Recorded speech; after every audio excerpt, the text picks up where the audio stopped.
வணக்கம். ஆகாஷ்வாணி புதுச்சேரி மாநில செய்திகள் வாசிப்பவர் மலர்விழி.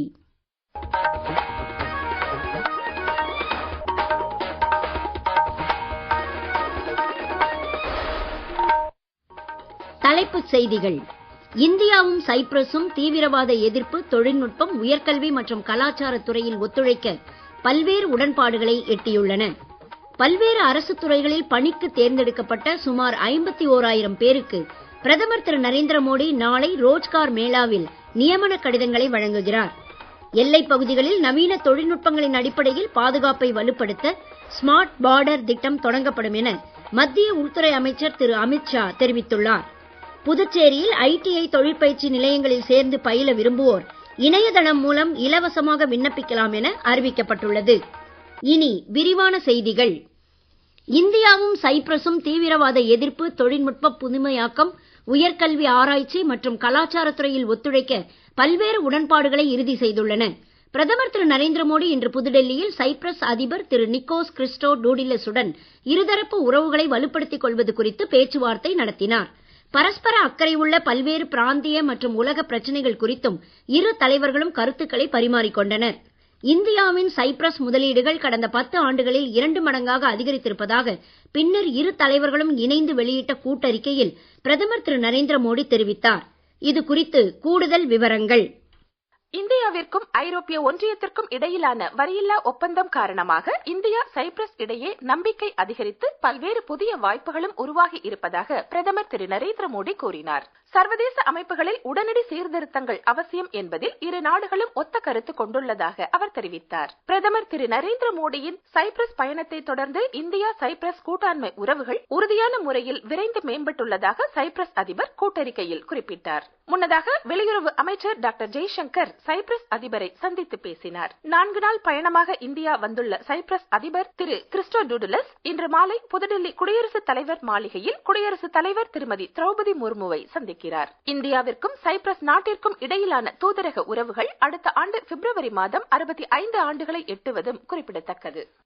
புதுடெல்லியில் நாளை நடைபெறவுள்ள 19வது ரோஜ்கார் மேளாவில் பிரதமர் திரு நரேந்திர மோடி பல்வேறு அரசு துறைகளில் பணிக்கு தேர்ந்தெடுக்கப்பட்ட சுமார் 51,000 பேருக்கு காணொளி காட்சி மூலம் நியமன கடிதங்களை வழங்குகிறார். நாளைய தினம் நாட்டில் 47 இடங்களில் நடைபெறவுள்ள ரோஜ்கார் மேளாக்களில் பல்வேறு மத்திய அமைச்சர்கள் கலந்து கொண்டு நியமன கடிதங்களை வழங்க உள்ளனர். நாளைய தினம் நியமன கடிதம் பெறுவோர் ரயில்வே, சுகாதாரம் உள்ளிட்ட மத்திய அமைச்சகங்கள் மற்றும் நிதி சேவை, உயர்கல்வி உள்ளிட்ட மத்திய துறைகளில் பணியில் சேர உள்ளனர்.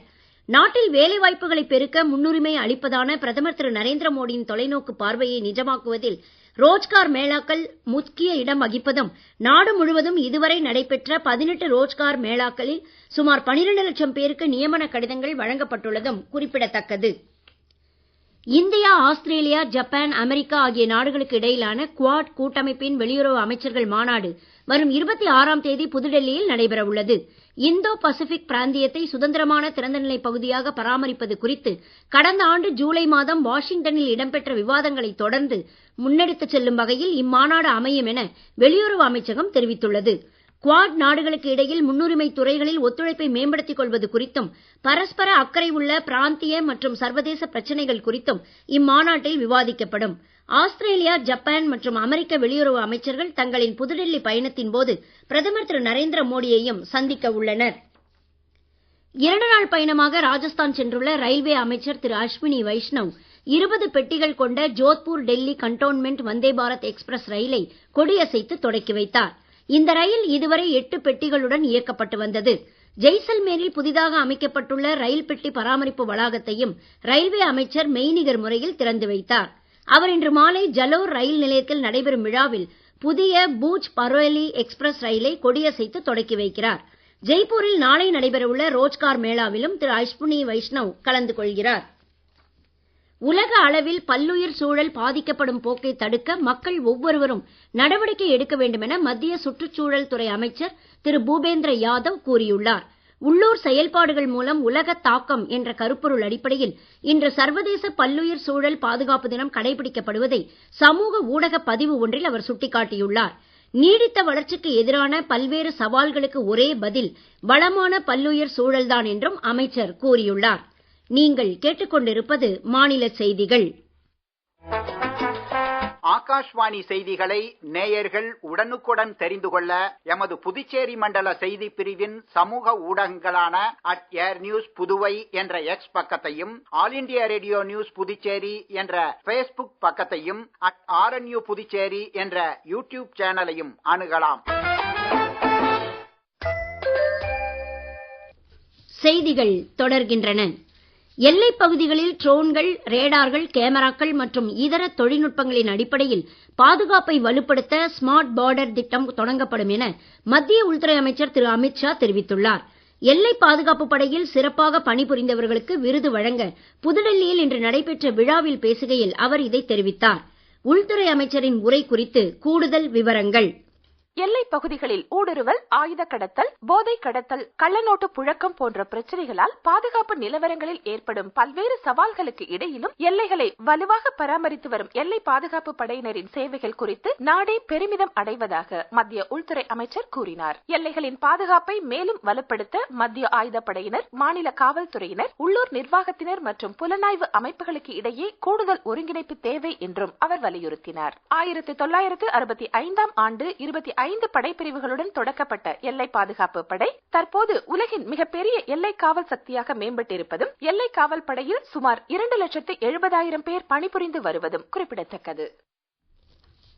தமிழகத்தில் அஇஅதிமுக நாடாளுமன்ற உறுப்பினர் திரு சி.வி. சண்முகம் மாநில சட்டமன்றத்திற்கு தேர்ந்தெடுக்கப்பட்டதால் காலியான மாநிலங்களவை இடத்திற்கு அடுத்த மாதம் 18ஆம் தேதி இடைத்தேர்தல் அறிவிக்கப்பட்டுள்ளது.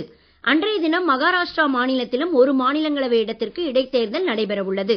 ஆந்திர பிரதேஷ், குஜராத், கர்நாடகா, ராஜஸ்தான் உள்ளிட்ட 10 மாநிலங்களிலிருந்து மாநிலங்களவைக்கு தேர்ந்தெடுக்கப்பட்ட 24 பேர் அடுத்த மாதம் ஓய்வு பெறுவதால் காலியாகும் 24 மாநிலங்களவை இடங்களுக்கும் ஜூன் 18ஆம் தேதி தேர்தல் நடைபெறும் என தேர்தல் ஆணையம் இன்று அறிவித்துள்ளது. அடுத்த மாதம் ஓய்வு பெறும் மாநிலங்களவை உறுப்பினர்களில் முன்னாள் பிரதமர் திரு தேவகவுடா, மத்திய அமைச்சர் திரு ஜார்ஜ் குரியன் உள்ளிட்டோர் அடங்குவர். ஜூலை 1 முதல் சிபிஎஸ்இ 9ஆம் வகுப்பு மாணவர்களுக்கு மும்மொழிக் கொள்கையை கட்டாயமாக்குவதற்கான மத்திய இடைநிலை கல்வி வாரியத்தின் கொள்கையை ஆட்சேபிக்கும் மனு ஒன்றை அடுத்த வாரம் விசாரிக்க உச்சநீதிமன்றம் ஒப்புக்கொண்டுள்ளது. மாணவர்கள், பெற்றோர்கள் மற்றும் ஆசிரியர்கள் சார்பில் இம்மனு தாக்கல் செய்யப்பட்டுள்ளதாக மூத்த வழக்கறிஞர் திரு முகுல் ரோஹத்கி இன்று தலைமை நீதிபதி திரு சூரியகாந்த் தலைமையிலான அமர்விடம் தெரிவித்த போது, தலைமை நீதிபதி அடுத்த வாரம் மனுவை விசாரிக்க ஒப்புக்கொண்டார். புதுச்சேரியில் அனைத்து 4 பிராந்தியங்களில் உள்ள ஐடிஐ தொழிற்பயிற்சி நிலையங்களில் அரசு உதவித் தொகையுடன் electrician, motor mechanic, AC mechanic, தையற்கலை, அழகுக்கலை உள்ளிட்ட பல்வேறு தொழிற்பயிற்சி பிரிவுகளில் சேர்ந்து பயில விரும்புவோர் ஜூன் 22ஆம் தேதி வரை தொழிலாளர் துறையின் அதிகாரப்பூர்வ இணையதளம் அல்லது சென்டாக் இணையதளம் மூலம் இலவசமாக விண்ணப்பிக்கலாம் என அறிவிக்கப்பட்டுள்ளது. 8ஆம் வகுப்பு தேர்ச்சி பெற்றவர்கள் அதற்குரிய பயிற்சி பிரிவுகளுக்கும், 10ஆம் வகுப்பு தேர்ச்சி பெற்றவர்கள் அதற்குரிய பயிற்சி பிரிவுகளுக்கும் விண்ணப்பிக்கலாம். அரசு தொழிற்பயிற்சி நிலையங்களில் இதற்கென அமைக்கப்பட்டுள்ள உதவி மையங்கள் மூலமாகவும் விண்ணப்பங்களை சமர்ப்பிக்கலாம். பயிற்சி முடிக்கும் அனைவருக்கும் 100% வேலைவாய்ப்பு உத்தரவாதம் அளிக்கப்படுவதாகவும் தொழிலாளர் துறை செய்திக்குறிப்பு ஒன்றில் தெரிவித்துள்ளது. வளிமண்டல சுழற்சி மற்றும் காற்றழுத்த தாழ்வு பாதை காரணமாக தமிழகத்திலும் புதுச்சேரி, காரைக்கால் பகுதிகளிலும் வரும் 28ஆம் தேதி வரை மழை நீடிக்கலாம் என எதிர்பார்க்கப்படுகிறது. இன்று தமிழகத்தின் ஓரிரு இடங்கள் மற்றும் புதுச்சேரி, காரைக்கால் பகுதிகளில் லேசானது முதல் மிதமான மழை பெய்யக்கூடும் என வானிலை ஆய்வு மையம் தெரிவித்துள்ளது. சேலம், தர்மபுரி, கிருஷ்ணகிரி, வேலூர், திருப்பத்தூர் மாவட்டங்களின் ஓரிரு இடங்களில் பலத்த காற்றுடன் கூடிய கனமழைக்கு வாய்ப்பு இருப்பதாகவும் வானிலை அறிக்கையில் தெரிவிக்கப்பட்டுள்ளது. சூறாவளி காற்றுக்கு வாய்ப்பு அதிகம் உள்ள தமிழக கடலோர பகுதிகள், வங்கக்கடல் பகுதிகள் மற்றும் அரபிக்கடல் பகுதிகளுக்கு மீனவர்கள் செல்ல வேண்டாம் என வலியுறுத்தப்பட்டுள்ளது.